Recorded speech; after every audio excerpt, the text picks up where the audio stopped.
Abahanzikazi Vestine na Dorcas bohereje ubutumwa bwihariye kuri Irene na Liliane umugore we mushya. Abakunzi bacu murakaza neza kuri iyi nkuru. Uyu munsi turabagezaho andi mashusho n'ubutumwa bwuje urukundo bwagejejwe ku munyamakuru Murindahabi Irene n'umugore we Nirere Liliane nyuma y'umuhango wabo w'ubukwe. Ubukwe bwavugishije benshi haba ku mbuga nkoranyambaga ndetse no mu myidagaduro nyarwanda, cyane cyane kubera uburyo Irene na Liliane bagiye banyura mu byiciro bitandukanye by'umubano wabo kugeza bageze ku munsi ukomeye wabo wo gusezera. Mu gihe inshuti, abavandimwe, abakunzi n'ibyamamare bitandukanye byari biteraniye hamwe kugira ngo bifatanye n'uyu muryango mu munsi wabo udasanzwe, hari bamwe mu bantu bari bafite umwanya ukomeye mu buzima bw'imyidagaduro nyarwanda batabashije kuhagera. Muri abo harimo itsinda ry'abahanzikazi Vestine na Dorcas bamamaye cyane muri gospel. Aba bahanzi bari hanze y'u Rwanda muri Canada, bituma batabasha kwitabira uyu muhango imbonankubone.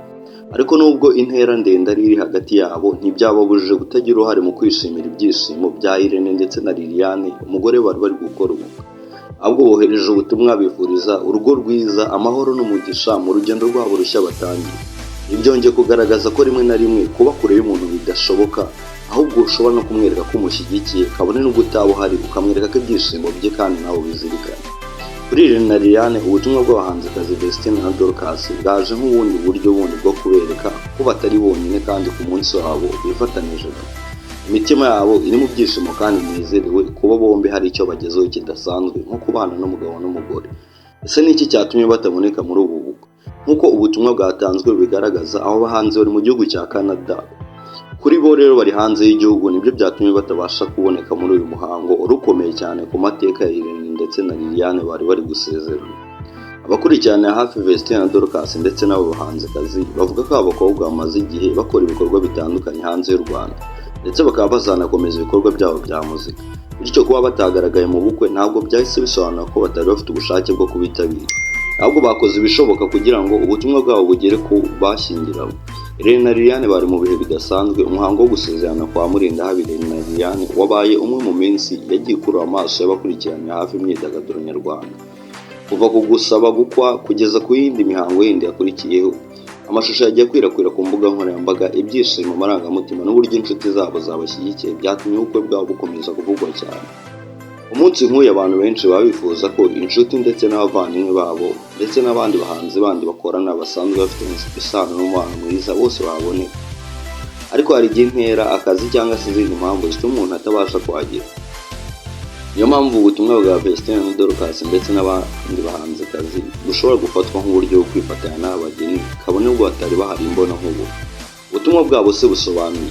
Ubutumwa bwabo bwibanze cyane kwifuriza Irene na Liliane urugo rwiza. Ni ubutumwa bw'urukundo, ibyishimo ndetse no kwifuriza kuzagira ubuzima bwiza mu rugo rushya.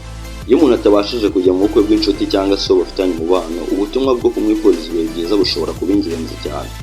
Kandi kuri Irene na Liliane, kuba ibyamamare nka Vestine na Dorcas ndetse n'abandi bahanzikazi baratekereje ko uyu munsi bishobora kuba ari ikintu kidasanzwe ndetse ari urwibutso kuri Irene n'umugore we, ni ikintu cy'ingenzi cyane. Ese abakunzi babo babyakiriye bate? Amashusho y'ubukwe bwa Irene na Liliane amaze iminsi agarukwaho cyane n'abakoresha imbuga nkoranyambaga. Bamwe bishimira abageni kuba barageze kuri iyi ntambwe ikomeye, abandi bakagaruka ku mafoto ndetse n'amashusho y'ibirori. Ubutumwa bw'ibyamamare nabwo bukomeza gutuma inkuru y'ubukwe bwabo igera ku bantu benshi cyane ndetse igakundwa bitewe no kuba babwitabiriye cyangwa se baba bageneye ubutumwa. Abakunzi ba Vestine na Dorcas ndetse n'abandi bahanzikazi bashobora kuba bibaza impamvu batagaragaye muri aya mashusho. Gusa igisubizo ni uko bari muri Canada kandi bakaba bifurije Irene bamwohereza ubutumwa ndetse bishimiye ko bashyingiranywe n'umugore we. Ikindi kintu hano gikomeye ni ubutumwa ubwabwo, kuko tutabonetse aba bahanzi bari kumwe na Irene ku munsi w'ubukwe, nubwo bagerageje kwifashisha amashusho ngo bamugenere ubutumwa bufite igisobanuro gikomeye. Ubukwe ni umunsi w'ibyishimo kandi uba ari intangiriro y'urugendo rushya rw'ubuzima. Iyo inshuti ikwifurije amahoro, urukundo, ubwumvikane n'umugisha, ibigushyigikiye mu rugendo uba ugiye gutangira. Niyo mpamvu ubutumwa nk'ubu bukomeza kugira agaciro nubwo bwatanzwe umuntu ari kure. Irene na Liliane bakomeje gushimirwa nyuma y'ibirori baraye bakoze. Abantu benshi bari bakomeje kubifuriza kuramba, kugira urugo rwuzuye ibyishimo.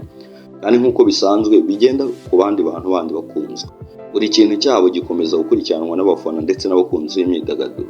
Kuri uyu munsi rero ubutumwa bwa Vestine na Dorcas bwongeye kugera ku rundi rwego rw'ibyishimo muri uyu muhango w'ubukwe.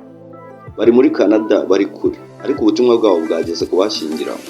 Irene na Liliane, turongera kwifuriza urugo rwiza, urukundo rudashira, ubwumvikane, umugisha mu rukundo rwabo rushya, kandi kuri abo bahanzikazi ba Vestine na Dorcas ntabwo nubwo batabashije kuhagera mu Rwanda ariko ngo bifatanye n'inshuti cyangwa se babashe kwifatanya na Irene, ubutumwa bwabo bwageze kuri Irene kandi bwabashe kuba ingenzi kuko babuhaye n'umwanya babanza kureba video, babanza kureba online ibyo bari barimo barabageneramo ubutumwa.